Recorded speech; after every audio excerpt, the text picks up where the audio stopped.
Welcome to the Riverside Project podcast. We are mobilizing Houston to empower families and transform generations. We hope these conversations will give you a greater understanding of the issues facing our community and inspire you to find your place along the river.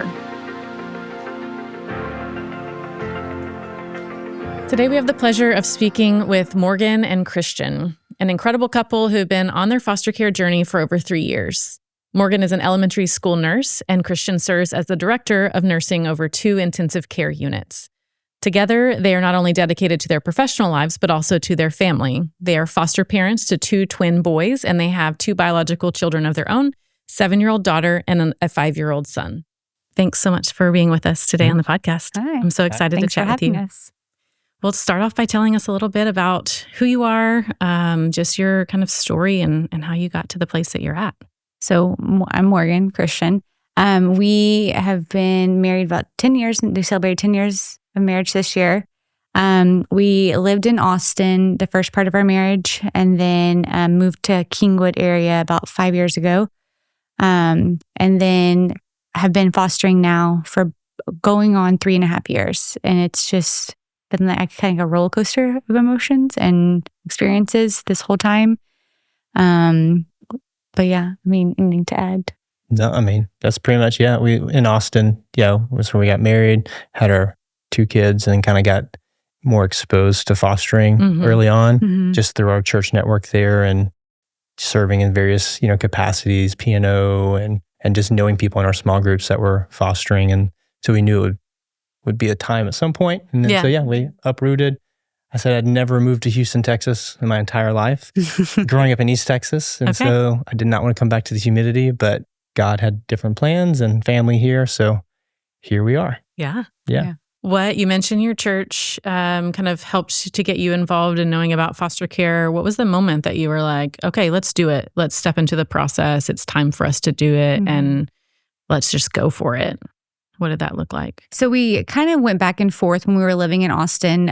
We didn't know if we should be foster parents while we were in Austin. We were respite providers for friends while we were there. We served as P&O at Parents Night Out. We would, volunteer there. And so we were like, is this the time? Is this the time? But it just never felt right. And so when we moved here, we kind of put it on the back burner and waited like a year or so because it was COVID. COVID had happened as soon as we moved here.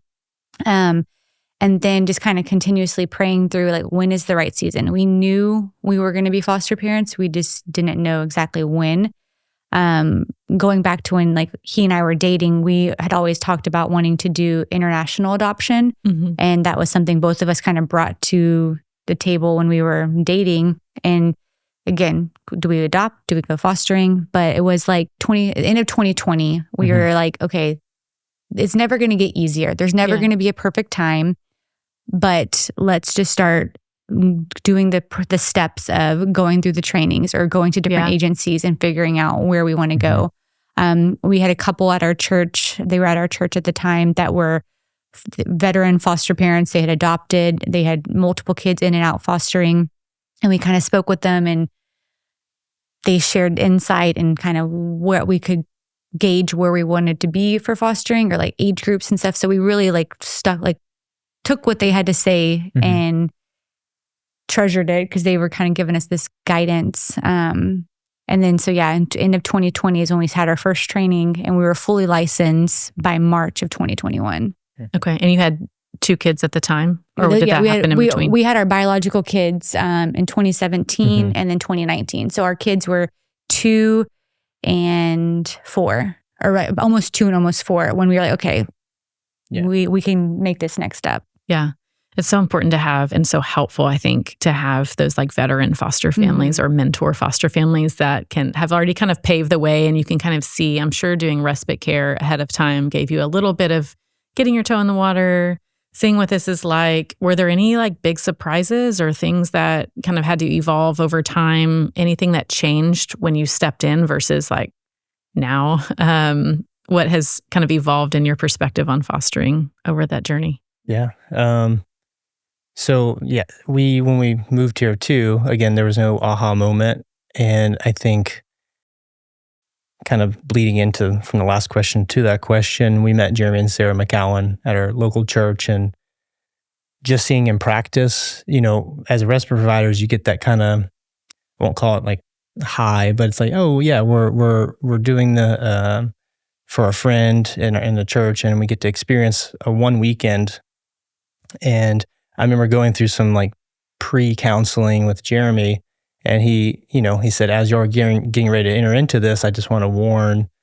And his little pearl of wisdom was, you don't have a savior complex going into this process, because if you do, you're not only going to let the kid down, you're going to let yourself down, and that's not the purpose. And so that was good for us to, but even if you believe it and think it, the minute you get your first call or third, fourth call and finally get that placement and all the emotions are swirling, you kind of fall back towards the emotion of what's happening, and it's happening all at once. And for us, we were like, oh, twin boys. Two at once. Yes, two at once, our very first placement. And it was very much the kind of romanticized first couple weeks, honeymoon phase with them. And then I would say maybe I kind of had amnesia during that first 6 months of fostering. Yeah. But for us, it was, I think, 3:00 in the morning, and both the boys were waking up again, and they both have had severe medical issues for the first year of life that required, all different specialists. And we're sitting there feeding them, and they've just thrown up, so they're crying and they're hungry again. And we look at each other and we say, is this it? Is this fostering? And I think in God's grace and mercy, He's allowed us to see that therein is the joy. It's you're not entering into something that is necessarily beautiful in how it relates to your sleep and you being this, cape on a mountain type savior for these kids, but rather you're getting in the trenches and you're committing yourself to something bigger than yourself, really. And so I heeded Jeremy's warning, and yet there at 4:00, 3:00 in the morning, you realize that it's like you have to be dependent on someone other than yourself in order to persevere in this. And so, not sure if that quite answered your question, no, it but did. that was it's not helpful. the moment. But that first few months really showed us that this is, you're in it for the the long haul, so to speak. Yeah, and you're taking on an element of, we always talk about every kid has uncertainty in this space. And as parents or foster parents, adoptive parents, we're taking on a level of that uncertainty for them to be with them in it. It's the same thing for, the separation from their parents and the trauma. Like it requires that someone carries it with them. And that's not easy. It takes a lot of sacrifice and humility. And so, anything that you would say, Morgan, is that how has the experience kind of evolved for you? Or maybe how has your perspective on it maybe shifted over time? Just the changes that come with it. Initially going into it, I was like, okay, I'm a very type A person. Like I can have it organized. If I have everything planned, it's going to go how I have planned. And just kind of having to relinquish that control and know that I have no control over anything that's happening. And my only job is to love our boys well and love them where they're at in every stage. And it's just been so beautiful. I feel like this whole experience to see our biological kids be able to love on them and see them grow, and they'll go tell people, oh yeah, we're fostering. This is what it means. We're helping take care, and just it's making impacts on them and the other people. And so it's initially going into it, again, it was just this, okay, I have this, I'm going to have it for a certain amount of time, have the child for a certain amount of time. They may go back. And it just evolved over the time that it's a long haul. Yeah. Yeah. Has anything surprised you in this journey? Anything you didn't expect? I think we both would overzealously nod yes. Primarily for me, I'll just speak on my part, and it's probably going to have a similar answer, but I think I didn't realize how broken the system is as it relates to the state and then even agencies and then the people within those agencies, you like to think that someone working in this space has the same, at least capacity and compassion to care. And without throwing anyone under the, proverbial bus, I think that ultimately we have found in time that people have a job, and people do their job. Some do it well, some don't do it well. And I think that's been the biggest surprise, is how hard it's been for me to be in, again, what we would quote the trenches, or, be in this system and to kind of be pouring ourselves out for these boys, and then to not feel like that's reciprocated from the other side of the fence has been something that I did not expect. I thought everyone that's in this, caseworkers, judges, everyone, they're in it for the right reasons. They want to see justice. They want to see families reunified, or, broken systems brought to life. And yet, because we've been on this very long 3.5-year journey with the same boys, we've got to experience more than maybe some families do, because sometimes it's 6 months to a year and you don't change over caseworkers as often. It's kind of 1 or 2. And so we've got, we call it the privilege of being hospitable to a lot of people in our home. And in that process, I think we've learned to then show them, I think, the purposes behind what we're doing and why we're doing it. And as much as we can affect, the secular world as it relates to what they're doing for the boys, we try to pull them in on, our mindset and our heart behind it. And in the hopes of hopefully softening, some of the edges. But I don't know, what would you say?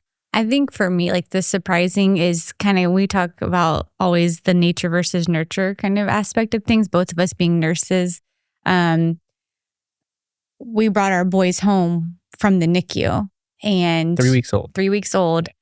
And you see, as the years have gone on, as they've gotten older, things that we never exposed them to. They're genetics. And so and then you have outsiders that are like, oh, you have no trauma. You brought them home as babies. They are going to be this perfect child for you. It's just like your normal biological children. And I'm like, it's not. In trying to explain that to someone who is not in this in their home with us is difficult, and they just don't understand. And for me, I just, okay, yes, listen to what they have to say, but that has been the biggest surprise. Because maybe I was a little naive going into it as well, because when we had talked about what age group we would open our home to, I kind of was like, oh no, I would prefer an infant to 3, because you can help mold them and,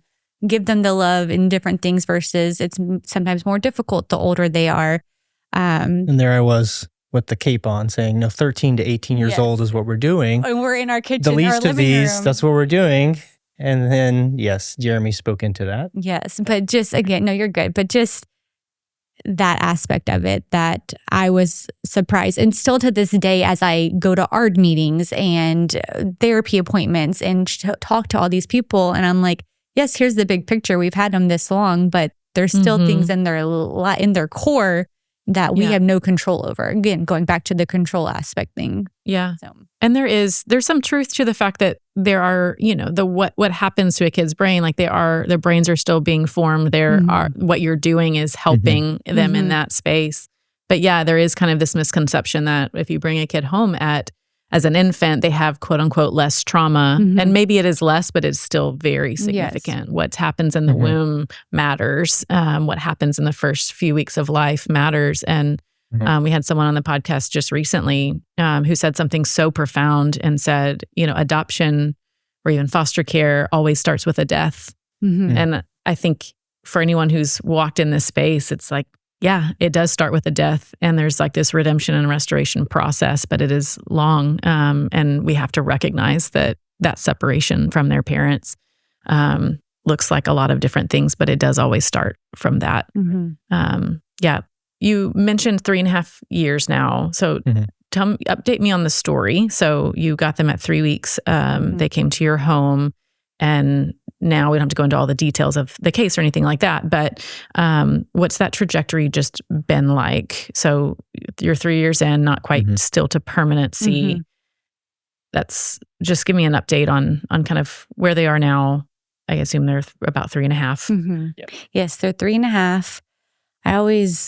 To go back to the beginning, I remember I got the phone call in a Freddy's ice cream line for my daughter to get her ice cream after a sick doctor visit.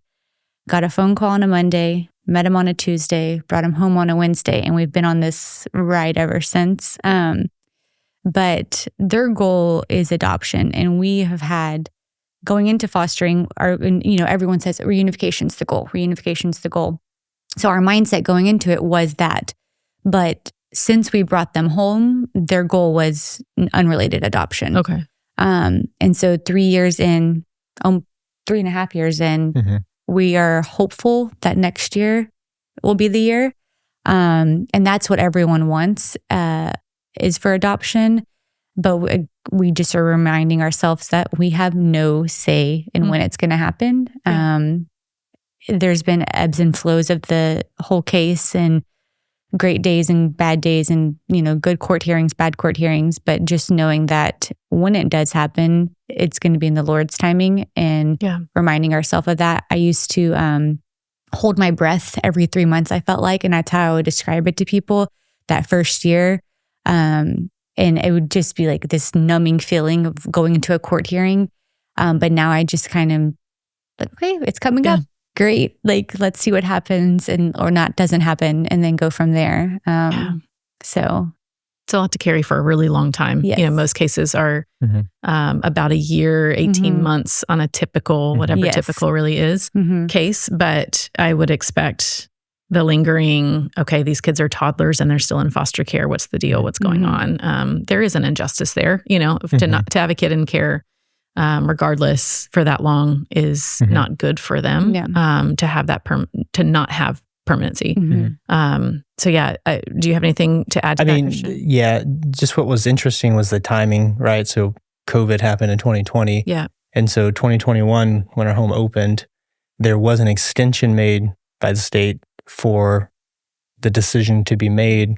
And so I don't know if it went from 2 years or 18 months. It's like 18 months or something. So they drew it out as long as the state would allow, given that COVID extension. And so I think that played into some of it. And then there's some legal, law changes. But ultimately, from the get-go, like Morgan said, it was very much the caseworkers wanted one thing. And it's been a lot of back and forth for, the last couple of years. But hopeful with the court dates coming up that we're on the right path to hopefully adopting them early next year. Yeah. Morgan, you mentioned kind of that your perspective on the case has changed over time. Is there anything that you guys would say, ways that foster care has just changed your perspective on the world, changed your worldview? Christian, you mentioned the CAPE, that you started off knowing like, we're not saving anyone here. But has this experience over the last 3.5 years shifted anything for you? I would, yes, very much so. Without pulling into the granular of it, I think for me, a lot of it goes to what Morgan has said too, just being out of, we're not in control ultimately. We're going to be willing. And then that's what, that's why you get into fostering. So people that want to foster, you're committing yourself to not being able to dictate the end result oftentimes. And you're just finding yourself, somewhat in the mundane day-to-day loving a child or 2 children or 3 or 7, where they're at. And I think for me, that even going into it, knowing that I wasn't in control, I think that's years into the making. And it's more in the details and the day-to-day where you find those revelations of God revealing things about himself. And then that translates to just practical everyday wisdom of like, ultimately I can't dictate or determine how quickly or how slowly we end up adopting, or if they end up going back to their mom altogether. And that has in a lot of ways provided a sense of peace that transcends all avenues of my life, work, family, friendships. But ultimately, Christian Nichols is not going to be capable in and of himself to, produce kids who love the Lord or, sanctify and build up his wife in the way that he's called me, or to love my coworkers. Yeah. And so I think, just as an encouragement for anyone considering fostering, it's one of those things where you're going to enter into a season where, though people may tell you it's a trial and it's difficult, you can't really know that until you're in it. Yeah. But I would say, hold fast. There is fruit and joy and peace in the midst of the storm that is fostering. And as a testimony to both of us, 3 years in, and God's still teaching and revealing things in this long journey. And I honestly would not have had it any other way. Yeah. A year or 2 years ago, maybe I would say, yeah, let's adopt at 12 months. But the things that we've learned, the people we've met in the system, as this has gone on for so long, just very thankful in the midst of being patient, trying to be patient. Yeah. It's all those extras, the little things that you don't expect to be fruit from this. You go in thinking, we might adopt a kid, we may help a family. Those would be great things. And then there's all these other extras that are thrown in that happen through really hard things and hard experiences. Morgan, anything you would add? I always talk to him about how my background was labor and delivery before I went to elementary school nursing. And the intrauterine trauma, whereas like if there was drugs in the system or high levels of cortisol for stress for mom and how that can affect a baby in the womb, that's something, and I know it's being more of a discussion, it's happening more, but I would love more research on that, or what can be addressed, especially because our case where people, and there's the mindset of, oh, you've had them since they were infants, 3 weeks old. There's no trauma. They were in the NICU and then now they're home with you. And that's not the case. They go to visits, that's trauma. They have people in and out of their home that are there to see them, that's trauma. And so that would be something that I've always wished there was more resources for foster parents. Yep, for sure. Christian, anything you'd say? Yeah, I mean, I think the Riverside Project is kind of the example of what we need, is that the focus on the upstream issues and then the downstream issues. It's easy to kind of hone in and focus on that part where the kid gets removed and then they need immediate help. And so the question would be then, okay, what are we doing preventatively before? And I think oftentimes analytically, as far as medicine as a nurse, it's like, you're not going to wait till the blood pressure is high. You're not going to wait till X, Y, and Z happens. You're going to, a good physician treats things before they become issues. And so just a greater emphasis, which you guys are doing, and just from the churches, as far as, what role, what part can we all play to help ensure that, again, that we're not necessarily being anyone's saviors, but that we're just doing something. Because I think you mentioned in a few podcasts ago, like we all can enter into that stream and do something. And so that would be something that the state and a lot of people miss, is the preventative. And then also hopefully will be examples of, after we adopt, what does the support look like for families and communities of, people that are still going to, I'm sure, that we don't know about yet, suffer some, because it's not perfect once you adopt. It's not, oh, we're adopted. You always say when the gavel goes down, the trauma doesn't stop. Yeah, exactly. The things that we're struggling with. And because our 5-year-old son now is telling the twins, this isn't your real mommy, right? They're 3, so they don't really understand that yet, but there will come a day where, yes, resources available to adoptive families, and then how do they navigate, issues that arise, from kids that have learned that they're not biologically sewn into that family. That will be another day, another conversation. But yeah, we can have a whole other conversation about that. My kids are 7, 6, 7, 9, and 10. The 9 and 6-year-olds are both adopted, and those conversations don't ever stop. I heard we went to a conference a couple of weeks ago, and there was someone speaking of just about raising teenagers who have been adopted through foster care. And she was talking about how those conversations about family and about how we got here and about faith and about belonging, she said, they just never stop. And some of them are grown now. And every time they kind of hit those major developmental milestones, those same things start to come back up. And that connection is so needed. And that sense of belonging is still, those reminders, it never ends, right? That aspect of it is always there. We're always trying to pull our family unit tighter so that they have that sense of belonging, for sure. One of the things that you mentioned, Christian, earlier was just having some compassion and being able to assume the best in many ways about what's happening and kind of just letting go of the control with the way that the legal system is going and all the different people in your home. How do you balance those two things? Just knowing that, hey, there's injustice here and this is not going the way we want it to go. This is taking way longer than we want it to be, with this sense of kind of peace. Like, how do you is it just through prayer? Is it through talking to people? Is it through counsel? Like, how do you balance those two things at the same time? For me, I would say, and I'm going to pull in an analogy that I give. I have almost 100 nurses that report to me. And so we have these very dissimilar in a lot of ways, but very similar as far as how do we remain compassionate when, an example would be a physician isn't doing something they need to do for the patient, right? Right. And I think if we can all start our day before we clock in or before we wake up with our kids, is remind yourself of that why and connect to that as a purpose. And it doesn't really matter the circumstances that kind of happen throughout the day or throughout the weeks or the months.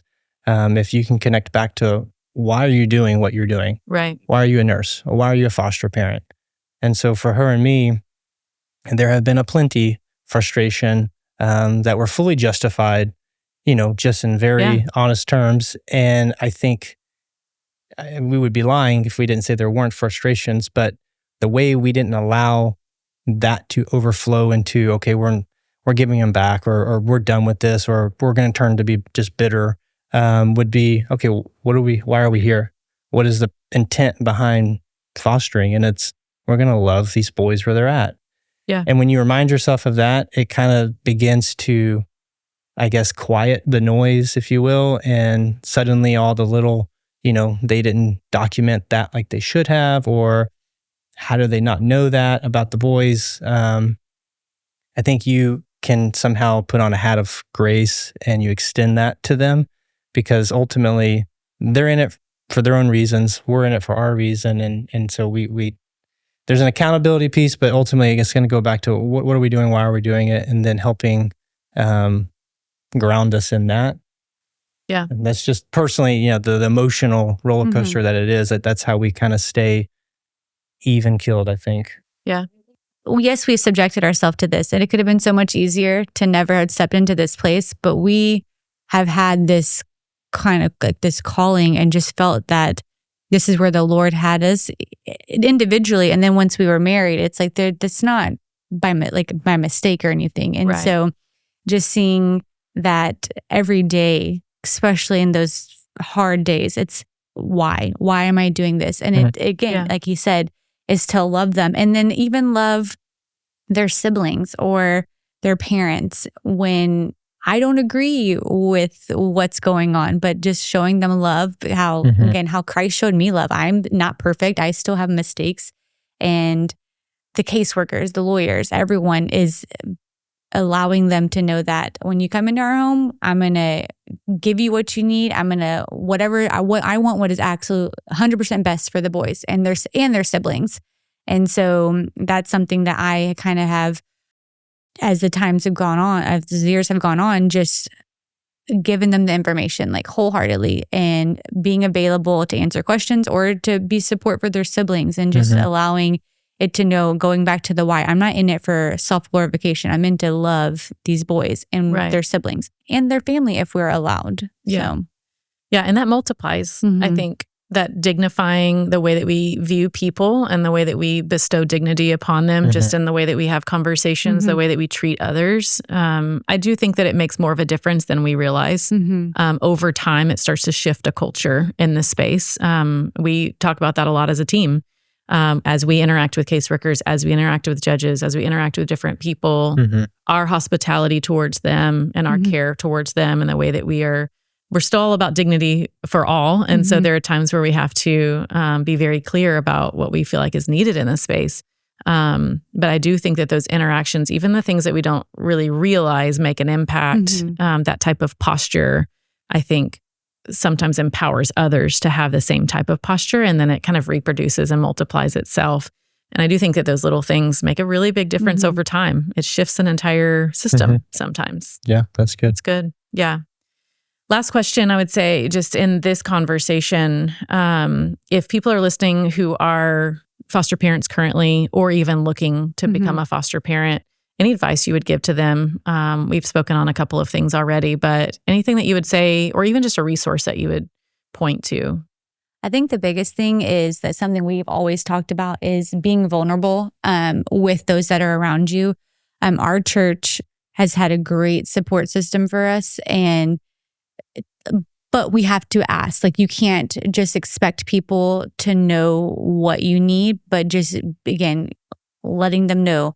And then there's other resources around. So we were talking about how we have our church, but then we have 3 other churches that are in our area that have supported us over this last 3 years. And just knowing that the whole church's mission, and usually their mission is to love and support widows and orphans. And regardless if you're a member there or not, they can help you. And if they have a foster support group, or if they have closets and stuff like that. So I would just encourage, if you are a current foster parent, to be vulnerable and use the resources of your sitters and make time for your date nights. Like, we have a text thread that I text out all the dates for the month, and I'm like, please help these dates. And it's great. And our babysitters have changed over the last 3 years. We've gone from 7, we have number 7, we have 5, we have 3. And so it's just the changes of the seasons. And it gives them a role. Yes. It gives them an opportunity to step in if they aren't in a season where they can or want to foster. Yeah. It gives them a role to, I can't do that, or I'm not going to do that in this season, or I can't, but I can babysit. I can take a meal. I can support you. I can pray for you. I can go to court with you. Yeah. Do a load of laundry. That's great. Yeah. Anything you would say, Christian? I mean, yeah, along the same lines, but just reach out, because we all admit how hard this can be. And there are seasons, times, weeks go by, and it's great, and things are going as it feels like it should. But then too, I would just encourage, and this has been part of my personal journey through this last 3 years, is just feel okay with the struggle of it. If you're thinking about fostering, or if you're in it, or you just got out of it, there is a real sense from beginning to end that we're flawed human beings, and we have to somehow be a better human being because now we've allowed people to enter our home. And truly, I think, just as a living example, that these kids that are coming in don't need a perfect parent or a perfect guardian or someone that's going to be absolutely perfect, because you're not going to be. And you're going to be, again, going way back to the beginning, waking up at 3 a.m. and tired, or you're going to get an older kid that pushes your buttons. Whatever the case would be, I would say give yourself the grace to know that if God's called you to this and you feel like this is where you should be, and you feel like this is what you should be doing, then you should be. And don't feel like that you have to nail it every single day. And I don't want this to sound like parental advice, but generally speaking, if you enter into something like this, then there is a higher calling or a deeper purpose that you're connecting to do it. But then I would remind those that don't feel that calling, there's something you should be doing. There's always something upstream, downstream, jump in the middle of the stream, help those that are carrying the burden more directly. And then together, as a community, all pulling together for the same end goal and purpose, there can be good. There can be a lot of good that happens as a result. Yeah. That's awesome. I'm so glad that you guys have had such a huge support system and had people around you from the very, very beginning. Should shout out Jeremy and Sarah. If you're listening, come back to Houston. We miss you. Yes. Wonderful people, and just a wonderful community to have that tight-knit group of people who have carried you through. We hear that so often. The families who are isolated really, really struggle in this space. And everyone struggles in this space, let's be honest. But being able to hold tight to other people who are there when you are tired and overwhelmed really does make a huge, huge difference. It's good. Well, as we wrap up, we have our last 5. So a couple of just rapid fire questions to get to know you a little bit more, less intense than the conversation we've been having. So we'll just run through them right now. We answer at the same time, or what's the? No, it doesn't really have to be like rapid fire, like hit the buzzer or anything like that. No, we should do this more like a marriage show where we can say you hold up your sign and did we match? Yes. We'll start with Morgan on this one. What is your go-to family meal on a busy weeknight? We love the Costco street taco tray. It is amazing, and all of our kids will crush it. And so. All right, busy night. I'm going to stock up on those. Yes. Okay. Christian, would you have the same answer? That's the same answer. Okay. So that one y'all would have matched on. Yes. Good job. Number 2, what show are you currently playing on repeat in your house of kids? If we may decide differently, I like Bluey. I'll sit down and watch Bluey by myself, but that's what we generally will watch. Yeah. And then our older ones are liking Weird But True. So it's like they're like, can we watch it? And it's interesting. And then our twins are like, not Weird But True. And so my kids would like that too. They probably would. Is it on Netflix? It's on Disney. And it's facts, and it's teaching them. Like today they're learning about tornadoes, and then one of our twins was like, no tornado. So they have to get a little bit of extra support there. Number 3, if you had to describe your family in 3 words. Loud. Okay. Yeah. One word. She's like, I can do it in one word. It's loud. Loud. Ask anyone else. It's loud. Can. Yeah. Loud. We're like, they're love. I mean, we're loud. Loud. No. Loving. Loving. I had my kids' friends over the other day, and we were painting pumpkins, and one of the little boys was like, your house is so peaceful. And I'm like, for a little child that has never been to my house to see that, it was like, oh, I want that. I want people to feel peace and feel love when they are with us. And that just touched me because it reflects my kids are showing that to other people, like they're loving to others, or so. But yeah, loud, loving. Silly. They're silly. Silly. We do knock silly jokes. Stage. Yeah, knock jokes all day long. We have knock books. My daughter is every Friday she says the joke for the elementary school. Okay. Little comedian on your hands. Pretty much. Yeah. That's funny. Okay. If you were doing karaoke together as a couple, what song would you pick together and why? We would not be singing. You would not do it. You wouldn't be at the karaoke. I am very shy. I mean, other than this setting. Yeah. But when there's melody involved, we would not be in front of a microphone. Okay. So you'd be watching everybody else. Yeah. Pretty much. Both of you. Yes. Okay. That would be our yes. I'd be hanging with you guys. We jammed some YMCA with the kids, and we acted out in the car. Like, it's okay in the car. Or as long as you can't hear us, we're singing. Yeah. So carpool karaoke is really your jam. Yes. Perfect. There you go. Okay. Love that. Last question. What advice or encouragement, we kind of already talked about this, but anything else, what advice or encouragement would you give to other foster families who might be in the middle of a challenging season? Yeah, you're not alone. There's, if you are alone, I think we haven't really talked about that. If there is no one around you currently, there's no friend group or community, I would say start here, right? The Riverside Project. Reach out to this team because you guys have a ton of resources and network connections that they can find, a small community of people around them or a closet or something that can help connect them to people that can care for them and meet them where they're at. Well, thanks so much just for sharing your time with us and sharing your story. I know it's a bit vulnerable to put all of that stuff out there. And thank you for speaking just from your hearts and just sharing your time with us today. To those listening, we hope these conversations have inspired you to find your place along the river. And we welcome you to join us in bringing hope and renewal to the city of Houston. If you'd like more information on how to get involved, please visit riversideproject.org and submit a contact form. We'll see you next time.